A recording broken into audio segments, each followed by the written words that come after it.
I've said this one or two places, and I really believe this. I don't think you'll ever see a better Ansel Adams collection or exhibition than the one that we have here at the museum right now. And that's thanks to our very distinguished speaker tonight, Rebecca Senf. Dr. Rebecca Senf is Chief Curator at the Center for Creative Photography at the University of Arizona in Tucson, Arizona. They are the exclusive lenders to the exhibition, which was partially facilitated by Music Box. And Rebecca received her BA in Art History from the University of Arizona and her MA and PhD from Boston University. She began her career at the Museum of Fine Arts, Boston, where she co-curated a major exhibition of the work of Ansel Adams drawn from the Lane collection, which at the time was the largest collection of Adams' work in any public collection. Over the course of her career, she has curated the notes I got said 50 exhibitions. I'm going to say at least 50 because there probably are one or two since the notes that I received. So a great number of exhibitions, including her recent exhibition, Richard Avedon Relationships, which was shown in Milan, in Palermo, Italy, and in Rotterdam. So some pretty incredible places that she got to travel for that exhibition. I hope she got to travel for that exhibition, as well as her monographic exhibitions and shows dedicated to such movements as the F64 and the California Pictorialist movements, two movements which are very germane to the exhibition that you'll see on the third floor. Dr. Senf has contributed chapters, interviews, and essays to over a dozen publications, and in 2020 she released her book on Adams' early years called Making a Photographer, which was co-published by the CCP and the Yale University Press and is now in its second printing. We have the book in the store. It's a fantastic publication, and not just as a kind of to augment your experience of the exhibition, but it's an incredible document on Adams in its own right. So now please join me in welcoming our lecturer, Dr. Rebecca Senf.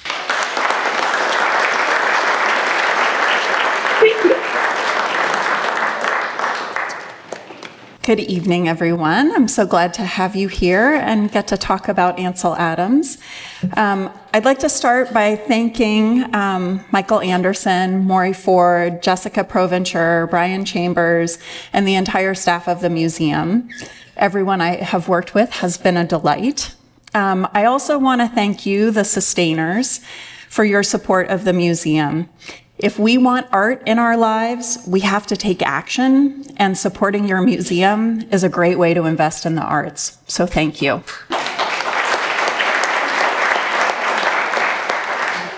So, as Michael mentioned, I'm a specialist on Ansel Adams, and so I will try to keep my lecture to a reasonable length. I'm going to talk tonight about some of my favorite Ansel Adams archive items and what they teach me about him, so give you a little insight into my research on Adams, and then we'll have time for questions at the end.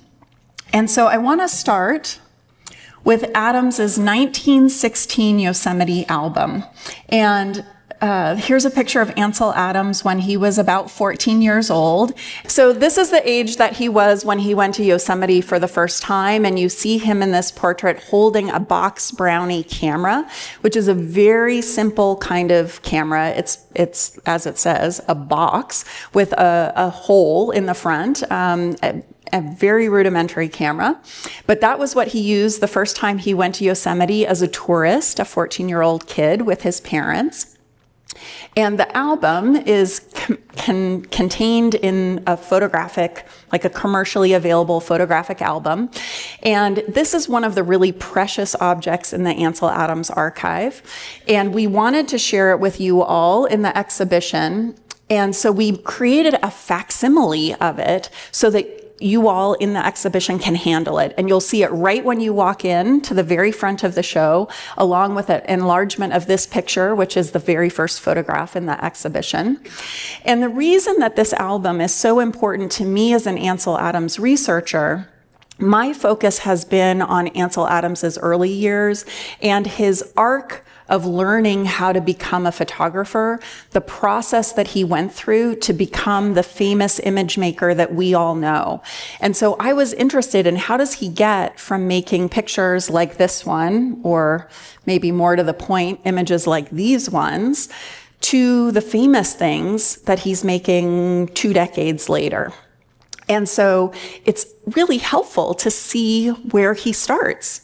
How often do we see the very first works that an artist makes? So this gave me some insight into that beginning. It's also interesting, the album is organized geographically. So rather than chronologically, these are the things I saw first, or this is what happened first, he took all the pictures he made while he was in Yosemite, and then he organized them from west to east, showing the sites that are on the west end of the valley, and then he worked his way east into the valley, and that's the organization of the album, which seemed kind of an interesting thing to do. But what that does is it puts all the pictures of the same site together. So as you can see here, we're looking at 5 different pictures of Bridal Veil Falls, or in this case, 5 pictures of Half Dome. And Half Dome was a particularly important subject for Adams, both in this early moment and throughout his life.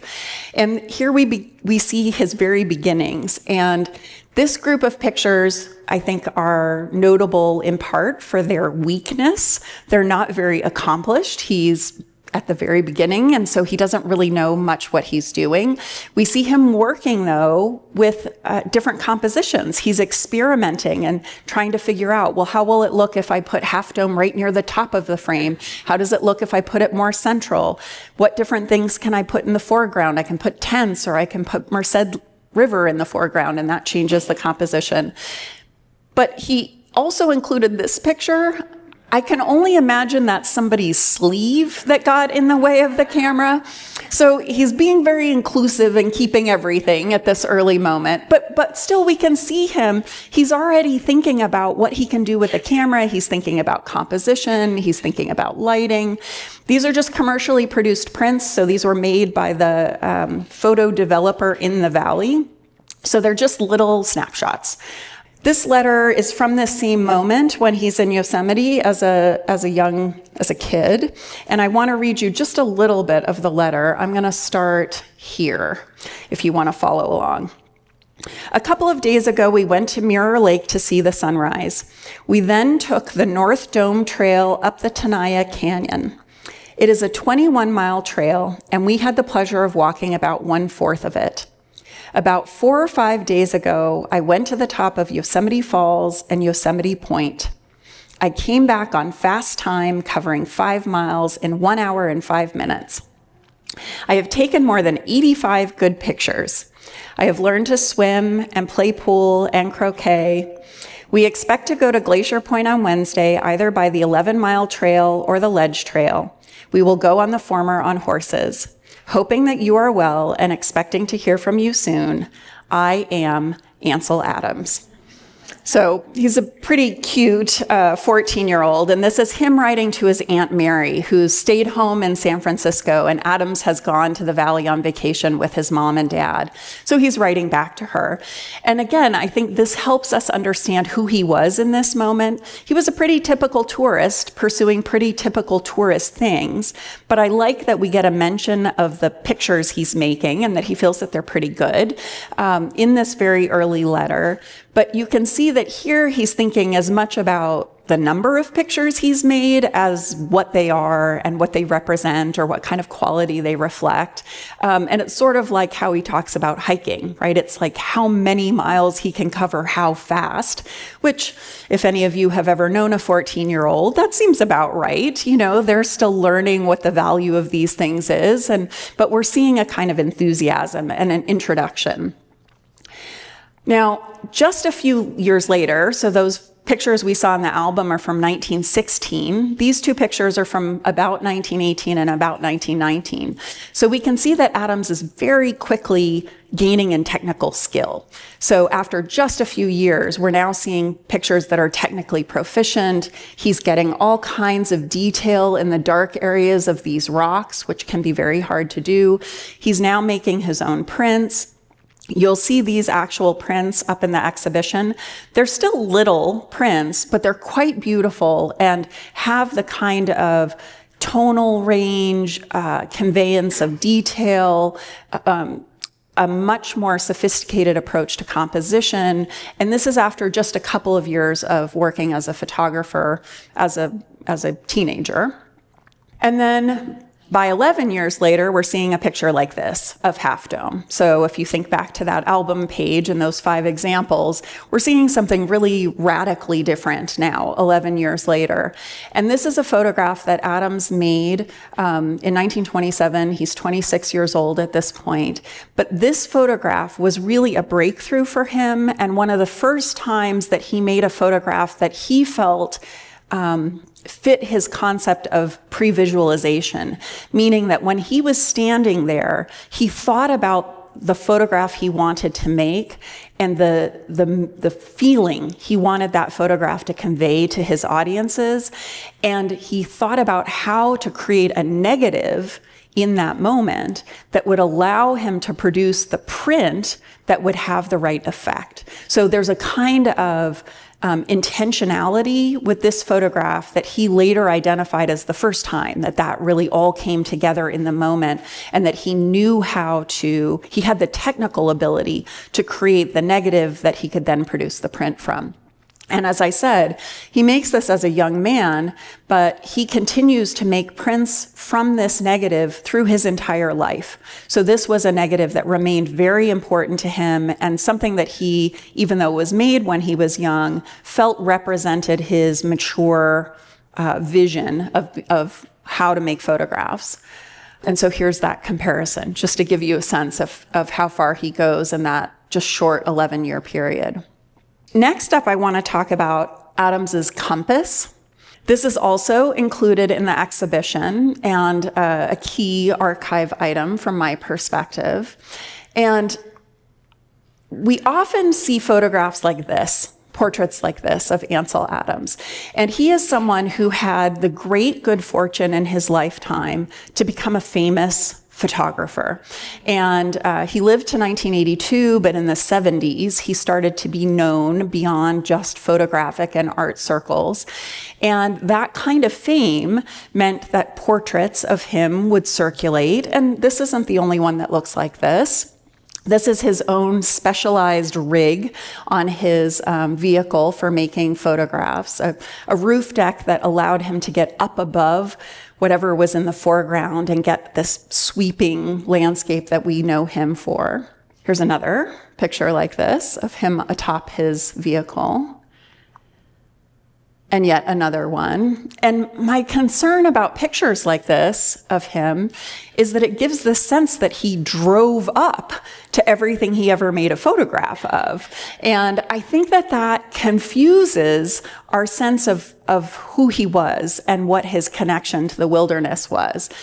Because I want you to have pictures like this in your mind. Here's Ansel Adams as a young man. He's out in the wilderness. This is his Sierra Club cup on his belt. There's the tent in the background. This is long before there was such things as proper like hiking gear or, proper hiking shoes. So he's very often just wearing tennis shoes, as they all were. This is in the 1920s and early 1930s. And even though hiking and camping and backpacking is so popular now, probably everyone in this room has been on a hike before. In the 20s and 30s, it was a pretty unusual thing for people to do. And so the Sierra Club were a group of people they were a hiking club, and they got together and went on hikes. And they defended the Sierra Nevada mountains as an important habitat that needed to be protected and retained. And so, but it was unusual. It was a kind of rare group of people who did this. And here's another picture that's in the exhibition of Ansel Adams under his tent.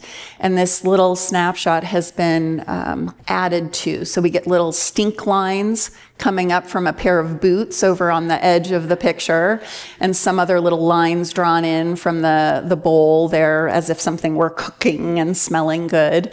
And actually in this picture, you can see that he's got Converse high tops on. That's what he's hiking in. But this is his adolescence when he is out in the Yosemite wilderness. He's hiking and backpacking with groups of people. Sometimes it's the Sierra Club, sometimes it's with other mentors and friends. He's learning things like how to navigate in the wilderness and read a map, how to interpret the weather. He's learning about the birds and the animals. He's learning about the flowers and the trees. He's learning about the geology. He's learning about the naming of places. So think about when you were an adolescent and learning about things and how passionately you could fall in love with something, and how that passion for whatever those things were become a part of who you are. And that is so much the case with Ansel Adams. Here he was, this young, passionate, impressionable person, and what he found was the wilderness and mountaineering. And so that created in him this connection to the natural scene that then informs his entire career and why he wants to make pictures of the national parks, because he has this belief in the value and the meaning and potential of spending time in the wilderness. Here's another one of these great snapshots of him out with friends. This would have been a Sierra Club trip, which I know because this chimney is on a portable stove that when they would do their summer outings, the Sierra Club, they would often be between 100 and 200 people camping together in the wilderness. And they would bring these portable stoves on mules, and they had a cook who each evening would prepare meals for the group. And so here we're seeing, this is Ansel Adams goofing around on the right with friends. And I think it's really important with the compass, with these snapshots, to get a sense of Adams as this burgeoning mountaineer, somebody who's really deeply connected with the meaning of these experiences in the wilderness. And it means that pictures like this one are not just art objects, but you can also think of them as reflections of an experience. So when Ansel Adams is out and he's making this picture of a thundercloud, you can think about him as thinking about the consequences of this weather, right? As he's making the picture, he has to think about, okay, well, is this weather coming towards me or away from me? And do I need to think about getting cover? Is this going to change where I can camp tonight? So it has a direct bearing on Adams. And I think that as you go through the exhibition, understanding him as a camper, a hiker, a mountaineer will change the way that you look at these photographs. And they stop being only portraits of a mountain, for instance, or portraits of a cloud, but a reflection of this lived experience that was so important to Ansel Adams. I do just want to call your attention to the name of the picture. It's Thundercloud North Palisade. And so I don't know how Ansel Adams knew he was going to have a show in Oklahoma City when the Thunder were in the playoffs, but clearly he did. So he must be a fan as well, which I think is really terrific. Timing just couldn't be better. So I think that all of that is going to inform, very much has informed, how I see Ansel Adams, and I hope it will inform how you look at his pictures too. So next I want to talk about this book called The Four Seasons. And this is a representative example of Ansel Adams's work as a commercial photographer. And Ansel Adams, in his autobiography, mentions and discusses his work as a commercial photographer. He was not shy about it. He wasn't embarrassed. He acknowledged that the money from his commercial work allowed him to do what he called assignments from within. So commercial work would be an assignment from without, and his work was an assignment from within. But as a scholar, it interested me that he had photographs in a book like this. So this is what this book looks like. And the Yosemite Park and Curry Company was the main concession in Yosemite National Park at the time. And anybody who's ever been to a national park knows about this idea of the concession, right? They're the place that have all the campsites, and they sell the food, and they have the souvenir shop, and they have been licensed by the federal government to sell things in the national park. So at the time that Ansel Adams was in Yosemite National Park, Yosemite Park and Curry Company was the concession. They owned the hotels, the campsites, the restaurants. If you were going to ice skate on the skating rink, you paid Yosemite Park and Curry Company. If you were going to ski, you paid Yosemite Park and Curry Company. And so they would create these advertising brochures and booklets to encourage people to visit. But in particular, they were interested in boosting their winter visitation. And of course, this makes sense. It's like a basic lemonade stand math. If you've got X number of hotel rooms and they're all full in the summertime, if you want to make more money, you can either build more hotel rooms, that's obviously very expensive, or you can make sure those same hotel rooms are full in the spring and the summer and the fall and the winter. And the more people you can get filling those rooms year round, the more money you're going to make. So books like this, Four Seasons, were designed to encourage people to come back in the off seasons. And so here we're looking at the summer layout. So part of what attracted me to this product was, this kind of magazine type layout, but also the text I thought was pretty funny. It's kind of florid text. The design of it is quite beautiful. So this is like the centerfold page of the booklet, and it gives a map of Yosemite. So here's Half Dome, and then El Capitan is over on this side. Bridal Veil Falls is there. Here's the Wawana Big Trees. So I was just attracted to all aspects of this booklet.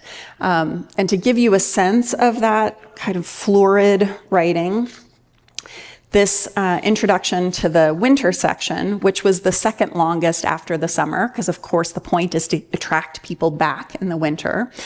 The text in part says, "When winter spreads a thick white blanket over the mountains, Yosemite becomes a great snowy playground.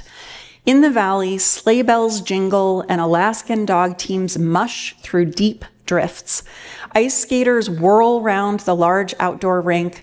The shrill screams of excited tobogganers mingle with the hilarious laughter of those who slide down Ash Can Alley." And so it sounds very much like marketing copy, right? And Adams reported, as he worked for Yosemite Park and Curry Company, to the marketing department. And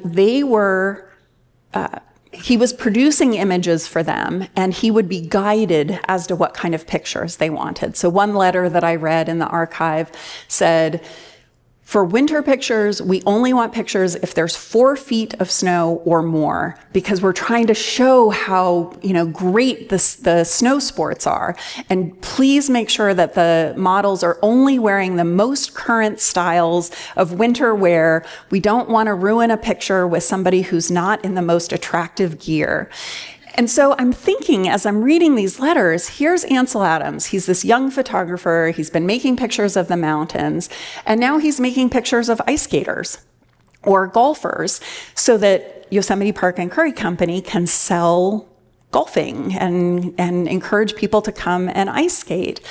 And he's reporting to a department that's teaching him, if you're going to make a picture that's going to be useful to us, it needs to be so obvious and so clear, and it needs to actually have a call to action visually to entice people to do what we want them to do, which is travel from Oklahoma City to come to Yosemite and ice skate or ski or come in the summertime. And so I think that this process of learning from the marketing department was incredibly impactful on Adams. And though he talks in his autobiography about the importance of commercial work, I don't know that he even understood what an influence this particular commission had on him. He worked for the Yosemite Park and Curry Company for almost 10 years over a period from 1928 to 1937. So this is a period where he's very much learning how to be a photographer and to be taught how to make pictures that are more impactful. We'll see the influence of that on his later pictures. This is the last page of the Yosemite Park and Curry Company's book. And one of the things that Ansel Adams could do with these pictures is multi-purpose. They could serve more than one function. So here it is as the last page of the book, but then here it is on the cover of an Ahwahnee Hotel menu. How many of you have been to Yosemite Park? Okay, so maybe like a quarter. So those of you who've been to Yosemite Park, you know what the Ahwahnee Hotel is? Yeah, okay. So the Ahwahnee Hotel is like the big, grand stone lodge in Yosemite National Park. And it was built in maybe the 20s. And it's a great place to stay. And in the dining room, every meal, they would print a new menu for every seat at every table. And so it was essentially a souvenir that you could take home with you as part of your visit to Yosemite. So here we're seeing the cover, and it says Skiing on Lambert Dome, Yosemite National Park, Ansel Adams image. Here's the inside menu. It says September 4th, 1933. So this is right smack dab in the middle of Adams's time working for Yosemite Park and Curry Company. And you can see that you can get a pineapple, carrot, and cottage cheese salad, or you can get white raisin, graham, and rye bread. So this just gives you a sense. I kind of love the menu part of this. But so Adams was assigned to be responsible for the Ahwahnee dining room menus. So not only was he producing the cover art, but he was also writing the copy. So again, he's like really involved in the marketing piece of all of this. And again, let me read you just a little bit of it to give you a sense. Skiing, skating, sleighing, dog team rides, tobogganing, ice carnivals, hockey matches, and speed skating races are features of the Yosemite winter season. Last winter, the first California Outdoor Amateur Figure Skating Championship was held on the Yosemite Winter Club rink. The new tunnel on the Wawona Road and ski lodges above the rim of Yosemite Valley make the fine ski runs of the High Sierra accessible during the winter. So here you are eating your lunch in, when did we decide it was? September. So we're here in the fall, and they're promoting, well, maybe you want to come back and go skiing in the winter. And so it's all part of this very coordinated marketing attempt to help people envision themselves in Yosemite Park and taking advantage of all the things that the place has to offer. Adams was also producing photographs that were sent to newspapers and magazines as PR pieces. So this is a whole page that was in the San Francisco Chronicle about the quality of the waterfalls that particular season. They'd had a lot of snow, so there was a lot of snow melts. They had great waterfalls. And I'm showing you this here because this picture that appears in the newspaper then also gets used by Adams as a postcard. So he was also using these images to produce souvenirs that people could buy in the park and take home with them. Both the menus and these postcards are still for sale on eBay. You can find them really easily. I collected bunches of them when I was in graduate school. Nobody knows that these postcards are by Ansel Adams, and they are actual photographs. They're called real photo postcards, RPPO. And they're actually printed by him. So when you buy these postcards, you actually own a little bitty Ansel Adams photograph. But so nobody knows that they're by him because they don't have his name anywhere on them. It just has this photograph, and you'll recognize them because they all have this kind of type on them. So anyway, you can still get those. But he was thinking about all these different ways to use the images. Once he'd made a photograph, he really leveraged it to its greatest potential. I think that the postcards are really fun. So this is another one of them, one of El Capitan. And so we ended up using it in the design for the cover of my book. So there's this sort of replica of the El Capitan postcard. And for me, I really like that that's on the cover of the book because I think that in many ways, this research about Ansel Adams's commercial work is perhaps the most important contribution contribution I've made to Ansel Adams scholarship. It's a thing that nobody else had ever looked at, and I think it's really significant as we think about the way that his style transforms in the 1940s after he has spent this decade doing this work with the Yosemite Park and Curry Company. So that is, I think, part of the importance of this particular object in the archive. So next I want to talk about the invoice for hours that Ansel Adams has for the Department of Interior. And this is the document, but we'll come back to it. It's a little hard to read because it's a carbon copy. So this is Ansel Adams's copy of it that he retained when he sent the original off to the Department of Interior. But I wanted to read to you a little bit from this letter, which comes from the Department of Interior. And it's an invitation. So he's being written to by First Assistant Secretary Burlew. And Mr. Burlew writes, Secretary Ickes asked me to have you come in and discuss with him the possibility of making one or more photographic murals to be placed in the Interior Department. He has the very beautiful screen, which you made some time ago, in his office, and while we have quite a number of murals painted on the walls of our corridors, we would like to have some made by the photographic process. So here's Ansel Adams. This is 1941. He's 39 years old, and I have to imagine that this letter arrives, and he's thinking to himself, this is it. This is my big break. This is the turning point. This is the change. Because here he's being invited by the federal government to make a photograph that's going to be shown in the Department of Interior building. It's for an audience that he understands. These are people who are responsible for the national parks. These are the people who care for the land in the United States. They're the legislators, they're the lawmakers, they're the policy people, and in turn, they represent the American public, the American people.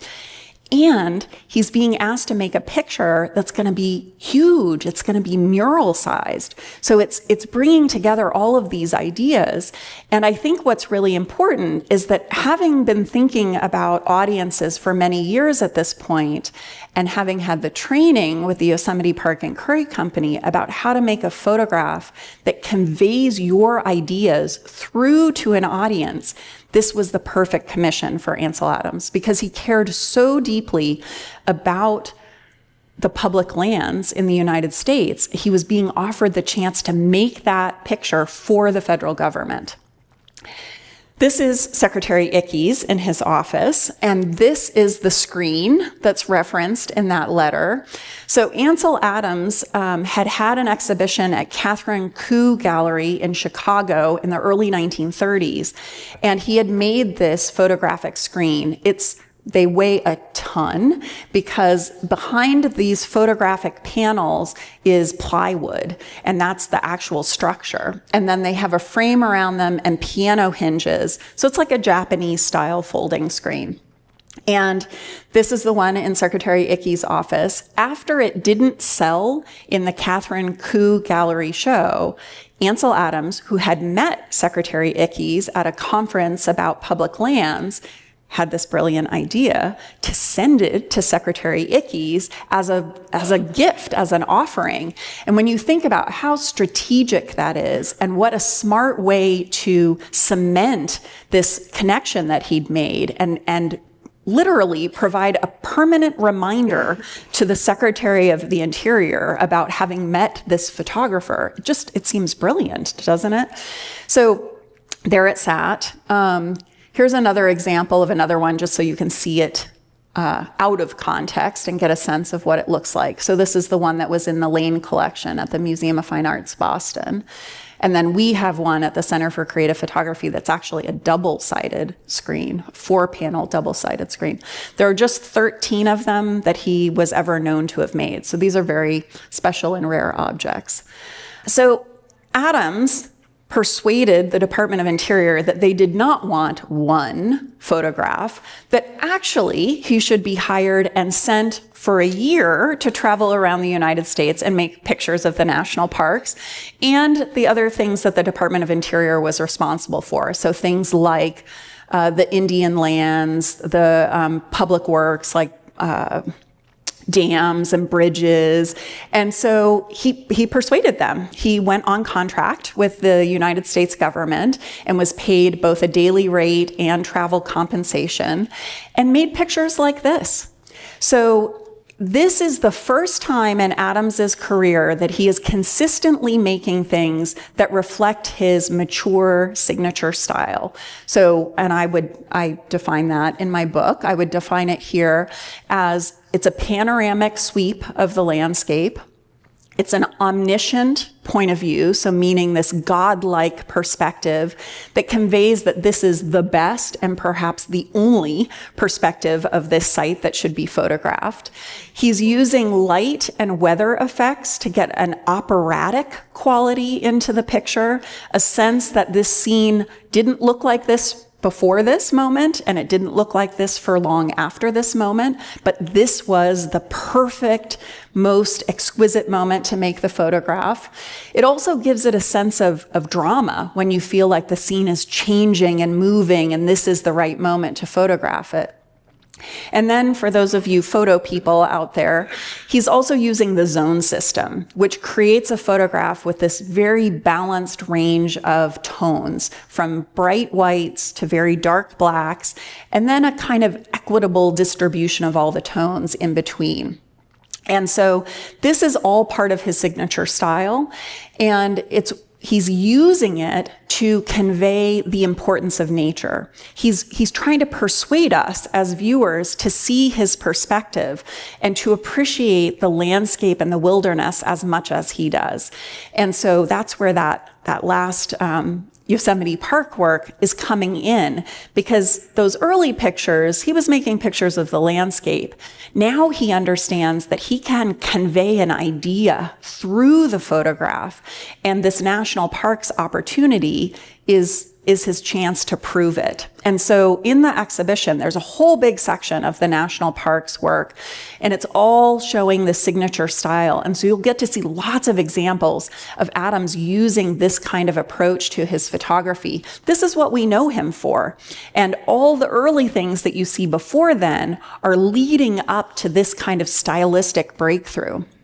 And this is what he was able to make with the invitation of the Department of Interior.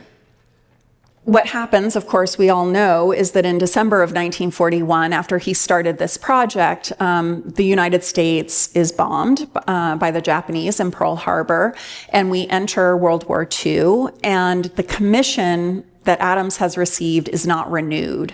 So he continues to photograph throughout that fiscal year. So he's already done a trip in the fall. He does one more trip in the beginning of 1942 and makes photographs all over the Western United States. But by then, he kind of had the bug, and he knew what he wanted to do with the project overall. He wanted to get to Alaska. He never made it to Washington State. He wanted to get to Maine to photograph at Arcadia. And so he basically applied for a Guggenheim grant and self-funded the rest of the project. The large mural-sized prints were never made during his lifetime for the Department of Interior building, but he made his own products. So after he got the Guggenheim grant and did more photography, he produced this book called My Camera in the National Parks, and then he also produced a higher-end portfolio. So again, here's the entrepreneur thinking about literally different price points of objects, so he can make them at a book cost, and he can make them at a fine art portfolio cost. And then, of course, he makes fine art prints as well. The mural-sized photographs were actually eventually made. So during the Obama administration, the project was picked back up, and they produced these mural-sized prints. Here's you can see a description of the project. And then here are some of those enlarged photographs. These are inkjet prints. They're not proper photographs. I don't think they're probably exactly how Ansel Adams would have done it, but I think it's great that they did get made. And then here are some of the pictures of people on Indian reservations that he photographed. And this picture, way over here, you'll see a little bitty print of that in the exhibition as well. So to get back to that invoice, Ansel Adams was an only child. He was He was something of a people pleaser. He was very socially eager, and he really wanted people to be happy. He wanted people to like him. And so I think that this invoice is so interesting. He was on the road for almost 2 months, and he's on contract with the federal government, and he's charging them for half a day's work for each day that he's out. So these are halves. In the field, half a day. In the field, half a day. In the field, half a day. Down here, Mesa Verde, he charges a full day. There is no question in my mind he was underbilling them for his time. He was so grateful for the opportunity. I genuinely think he saw it as a turning point, and he didn't want to be greedy. He didn't want to milk it. He didn't want to ask for more than he deserved. He was making his own photographs on several of these trips. So I think he probably felt like, well, the government should pay for part of it, but I also made some of my own negatives, and that's my profit, so I'm not going to charge them for all of that. So in the end, he's charging them for $233 after getting to make these life-changing pictures. They are still the pictures that we think of as Ansel Adams's greatest works, and they're representative of the national parks. So to me, this one document talks a lot about not only how much the project meant to him, but in a way how modest and unpresupposing he was, that he never wanted to take advantage, and he wanted to make sure that he was always giving more than he got. Okay, so the Moonrise proof print. So this is the final piece I'm going to talk about. I'm going to read something from my book, and then when I'm done, I'm happy to take questions. Oft told, the story of making Moonrise is one of photographic legend. The creation of the Moonrise negative happened on a trip when Adams was accompanied by his son Michael and his friend Cedric Wright. And here you see his son Michael on the left, Cedric Wright in the middle, Ansel Adams all the way to the right. And this is them packing the truck for this epic trip that they're going to make through the American West and Southwest. They had been making photographs without much success in the Chama River Valley near Georgia O'Keeffe's Ghost Ranch in northern New Mexico. Driving back to Santa Fe, Adams hastily responded to what he saw before him. In the east, the moon was, this is a quote, in the east, the moon was rising over distant clouds and snow peaks, and in the west, the late afternoon sun glanced over a south-flowing cloud bank and blazed a brilliant white upon the crosses in the church cemetery, end quote. With the sun setting, he knew he had to act fast. Swerving his station wagon to the side of the road, he commanded his son and Wright to help him set up his 8x10-inch view camera. Tripod, camera body, lens board, lens, dark cloth, loaded film holder, and light meter had to be pulled out and assembled before he could frame and focus the view, made all the more urgent by the rapid descent of the November sun. In the frantic hustle, the light meter could not be found. Evaluating the scene before him, Adams miraculously remembered the luminance of the full moon, 250 candles per square foot, and was able to approximate an exposure for the scene.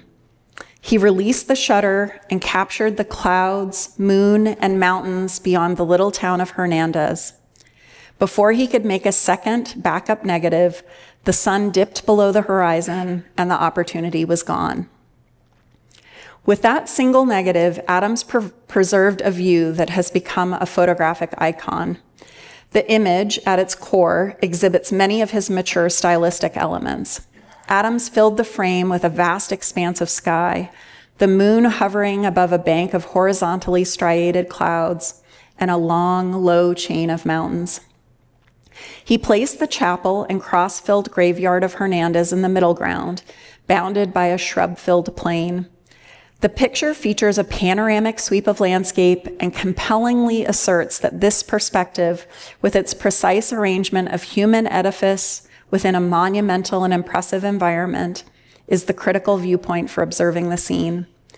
The drama comes, in part, from the relative scale of the elements. The endless quality of the sky reminds viewers of how small and seemingly insignificant we are.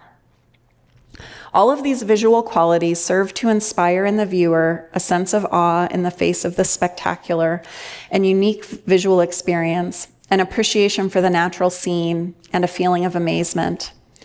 Unlike the mountain pictures of the late 1920s and 30s, found in his Parmelian Prints portfolio or his Sierra Club album, Moonrise clearly conveys Adams's intensity of experience, his message about the transcendental possibilities for people when they are immersed in nature, and his deep appreciation for the American landscape. The proof print, seen here, is a straight or unaltered printing from the negative with no darkroom work, such as dodging or burning, that allows the manipulation of exposure to select areas of a print. As such, it affords a view of Hernandez that is much closer to the one Adams originally observed, albeit in black and white. From this view of the landscape, he envisioned, or to use his parlance, visualized, the finished artwork of Moonrise Hernandez, New Mexico. Moonrise existed only in his imagination. He photographed a raw scene that he could transform in the darkroom into a symbol that would convey how he felt under a vast and beautiful New Mexico sky. By altering the relationship of the sky and the graveyard of the Hernandez Chapel to create a dark expanse over a shimmering village burial ground, Adams created from the raw material of the landscape an emotionally engaging image, one that borders on magic or mysticism. On that November day, Adams drew on more than 2 decades of wilderness exploration and photographic experience to create what would become his masterpiece. Deep and repeated contemplation had etched in him the value and meaning of immersing oneself in nature. Especially ingrained were lessons about making photographs that effectively convey an essential idea. Adams's early years had readied him for the scene he discovered along the highway as the sun set over northern New Mexico. Thank you.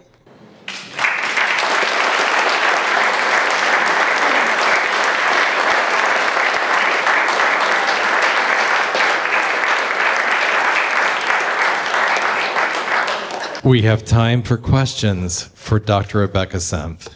Yeah, so the question was, in those early years when there are pictures of him, who was it that was making that picture and how are they related to him? So the Ansel Adams archive is full of tons of portraits of Ansel Adams. It's one of my favorite parts of the archive because I never met Ansel Adams. I was 12 when he passed away. And so I only know him through pictures of him and his correspondence. And the portraits really help give me a sense of who he was. So in the case of the Sierra Club pictures, there were a number of people in the Sierra Club who were photographers. So when he joined the Sierra Club, there was actually a very strong tradition of photography within the Sierra Club, which he rapidly became the sort of leader of. So Cedric Wright, his friend who was in the Sierra Club, made some of those pictures. Sometimes we know who they are, sometimes we don't. Sometimes, you know, just like you all have photographs and shoeboxes in your house of your grandparents that you don't know who took the picture. That's sometimes the case in the archive. His fiancée, Virginia Best, was also a member of the Sierra Club, and she's responsible for some of those great portraits of him, but we don't always know. But we're grateful to have them, even if in some cases they're by unknown photographers. Yeah. Yeah, so the question was, are prints like Moonrise a matter of chemistry and temperature in the development, or was he dodging and burning and using techniques in the enlargement process as he's making the print? I would say all of the above. So Adams is really known as a technical master of photography, and he taught and wrote instructional manuals, and he did a lot of experimentation. So he knew a lot about how there's a point, and I'm actually not a specialist on this, but there's a point where he intensifies the Moonrise negative to make it easier to print. But don't ask me how to explain that. I don't actually know. But so I think all of those things. He was using the zone system to create negatives that had a wide range and allowed him to create a very good print. But then he was unquestionably dodging and burning when he's making enlargements. He's experimenting with different kinds of papers.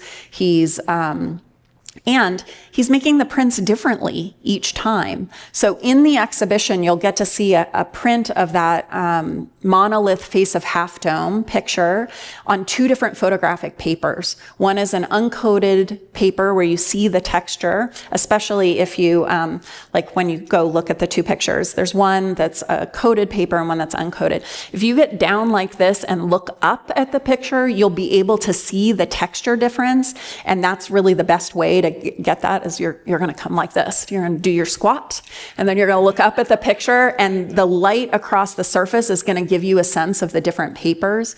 So a little bit of everything. But for him, there's this great quote that the negative is like the composer's score and the print is like the performance.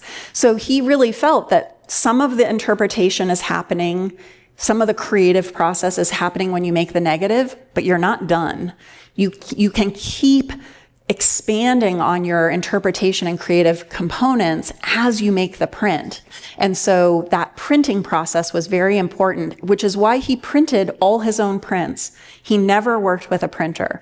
It's not wrong to work with a printer. Some people do work with printers, but Adams really wanted to be the one making all those dodging and burning decisions, all those printing decisions, because that final object, that final artwork needed to represent his vision. And so he wanted to do all that work himself. The question is, did Adams own all these prints even when he was working for the Yosemite Park and Curry Company? So yes, all the prints that the CCP has were owned by Ansel Adams. He worked out a deal both with the Yosemite Park and Curry Company and with the Department of Interior, that he would retain control of the negatives, even though they were owned by someone else, so that he got to make the prints. There were 2 advantages to that. Maybe there were more than 2 advantages. One, he got to charge them for prints that he made, and it meant that he could make prints from them himself for other purposes. So even in the Yosemite Park and Curry Company years, he did an exhibition of skiing pictures when he was a really young man. And so it was like, well, I don't know, I made these skiing pictures. I think they're kind of awesome. I'll make prints of them and use them in an exhibition. And the same is true, obviously that Tetons, Snake River in Tetons that he made for the federal government is one of his most famous images. So he was very savvy as he wrote contracts for himself about how to maximize the benefit to his own career, because, and I don't think I've said this, in the 20th century, especially in the early 20th century, there was no such job as photographer. If you wanted to be a photographer, you had to be scrappy, you had to piece things together. Ansel Adams photographed people for annual reports, he photographed products for catalogs. I mean, he did anything that came his way, because if you were going to make a living, you had to. And so all of that, I think, trained him to be very intentional and innovative and entrepreneurial about how he would use the negatives that he made. Yeah, excellent question. Okay, so I'm going to summarize. With Adams, he's able to make a picture like Moonrise because he has this technical proficiency. And I like to use the analogy, it's like a jazz musician, right? You've got to do your scales up and down and up and down and up and down. You've got to practice all your rhythms so that when you're improvising, it's all there, right? It's muscle memory. Adams was the same way. He needed to be perfect technically so that when you get that one shot to make Moonrise, you know what to do. And so he had all of that technical proficiency. So the question was, when does that happen? The answer is it happens almost right away. So I don't know what it was in Ansel Adams's upbringing, but he had this sense of excellence. And he decided almost right away that if he was going to do photography, he was going to do it 110%. He wanted to do it exactly the right and best way. And he was going to take it all the way to the medium's capacity and potential. And so the early pictures that he's making on glass slides. because he felt that glass slides were more accurate than film slides. So film, plastic film, was available. He didn't want to use it. He wanted to use glass, which meant that he's going up into the mountains. He's got a burrow. He's got glass plates in a case on the burrow up into the mountains. I mean, it's ridiculous to make glass negatives in the mountains, but he thought that that was the best thing to do. And so that's what he wanted to do. And so it is ingrained in him very early, that if he's going to do this thing, he's going to do it all the way. And he had dropped out of school at about age 12. By the time he goes to Yosemite, he's already not in formal schooling. He has tutors, he's learning to be a pianist, but I think because he's self-taught and everything, he was voracious reader, he was curious about everything, and so he never went to college, he never learned how to research, so all of that understanding of the chemistry and the optics, because photography is very much about optics, he taught all of that to himself. And it was through experimentation. So he just did it over and over and over and over again until he got it and he knew it, and then he could teach it. So it's fascinating. I mean, part of the reason that I get so excited about this Ansel Adams story is that we get to watch someone who was famous, who is considered by many to be the pinnacle of achievement in his field.